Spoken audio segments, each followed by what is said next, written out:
The night had been one desperate situation after another. I was exhausted, and my body felt as though it had been chewed up and spat out. The flashlight was heavy in my hand, and each pull of the trigger sent a painful shock up my arm. But I was finally out of the woods, and things were looking up. That's when I heard the chainsaw.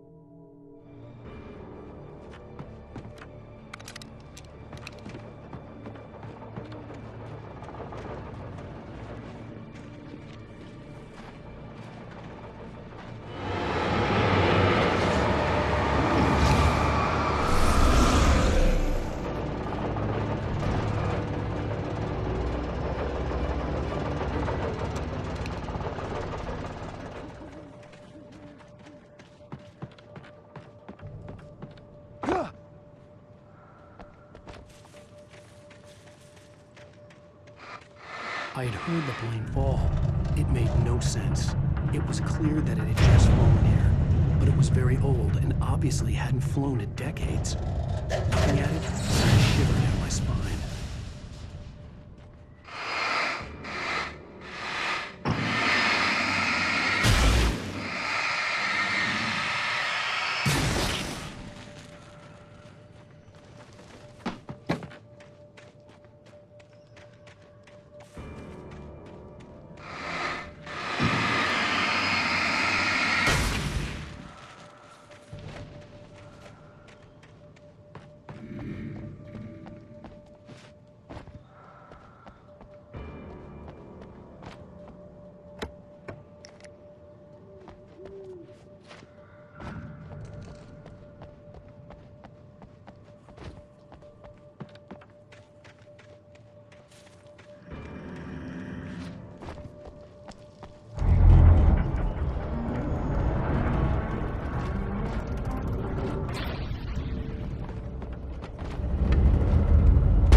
The logging site was a mess. The modular office had been pushed off the cliff. Deputy Thornton climbed up from the wreckage excited, breathing hard from the exertion. Nobody there. It's weird. Don't you think that's weird? Bored, Mulligan let out a mighty snort. Hell, it's always weird, Thornton. Just a question of sorting out what kind of weird it is this time around.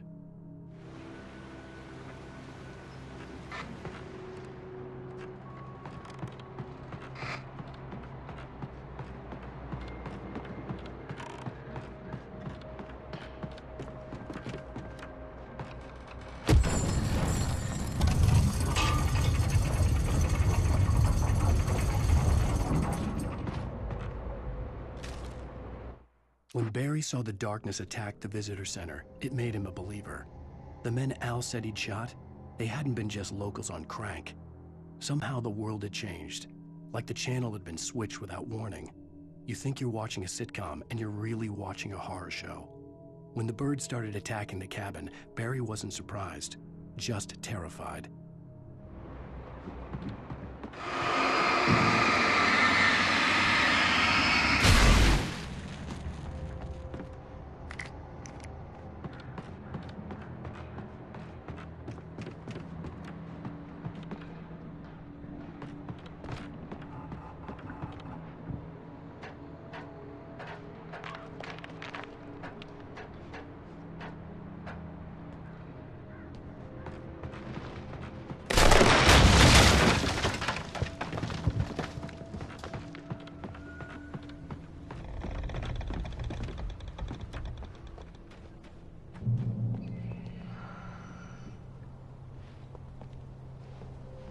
Be aware of Widowmakers!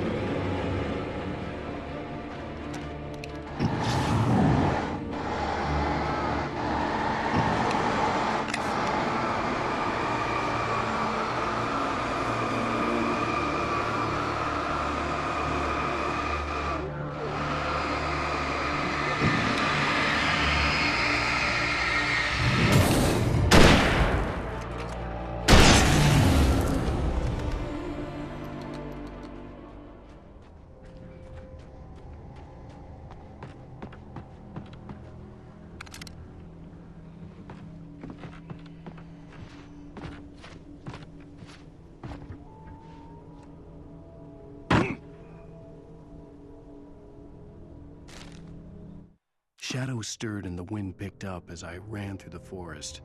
I felt the dark presence turning its gaze toward me. Then the moonlight was blotted out by dark shadows that raced violently across the ground, moving too swiftly to be natural. Darkness gathered between the trees and melted again to reveal the Taken. No natural path had brought them here.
Hazardous occupation.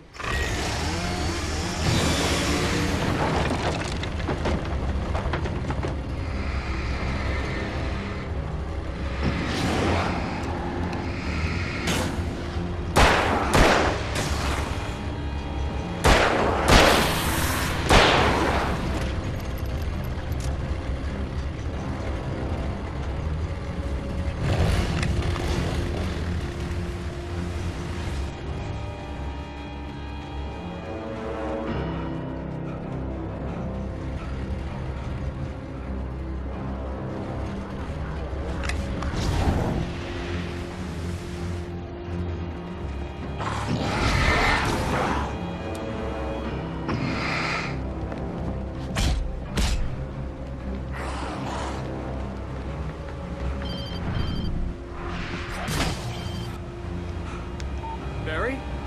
Ow! The porch is covered with birds. They've got all Hitchcock on me. Stay out of sight. I'm on my way. Don't open the door. What am I, crazy? Stay hidden. I'll be there soon. Just make sure you keep the lights on.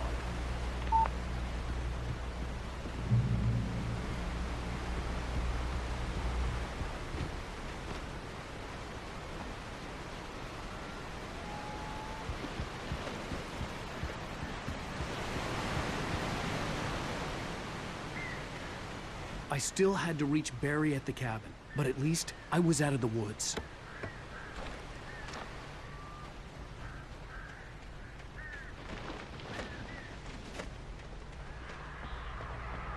I'd have to get the car from the locked garage. It would get me back to Barry faster, and the headlights were a welcome bonus.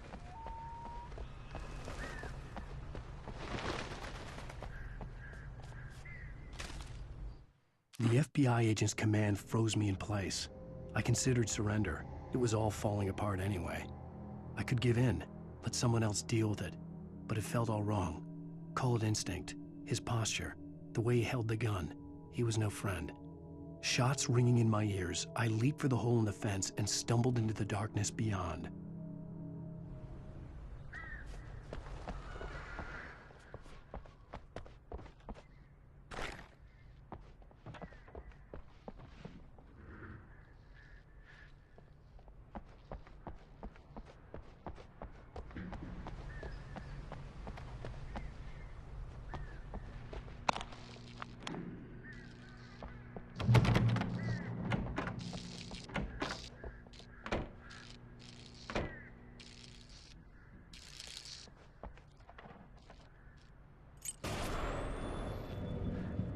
A story is not a machine that does what you tell it. A story is a beast with a life of its own. You can create it, shape it, but as the story grows, it starts wanting things of its own. Change one thing and you set off a chain reaction of events that spreads through the whole thing. The characters have to be true to themselves. The events need to follow a logic that fits the story. A single flaw and the magic is gone. The story dies. Alice dies.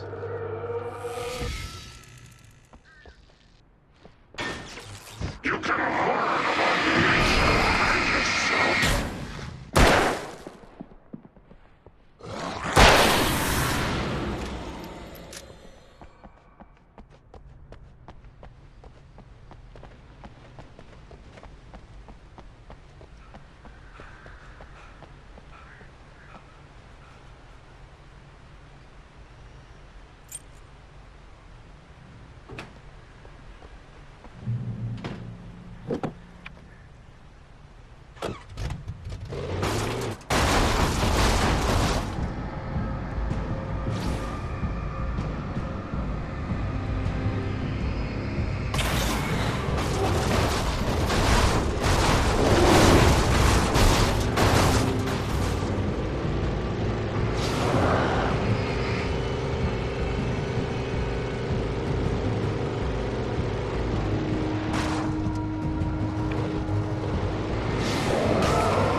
There was no misunderstanding. Cauldron Lake was where Alice and I had stayed, but there was no cabin and no island. I was missing a week. What had happened to me? What had happened to Alice? I had to get her back. I couldn't face life without her.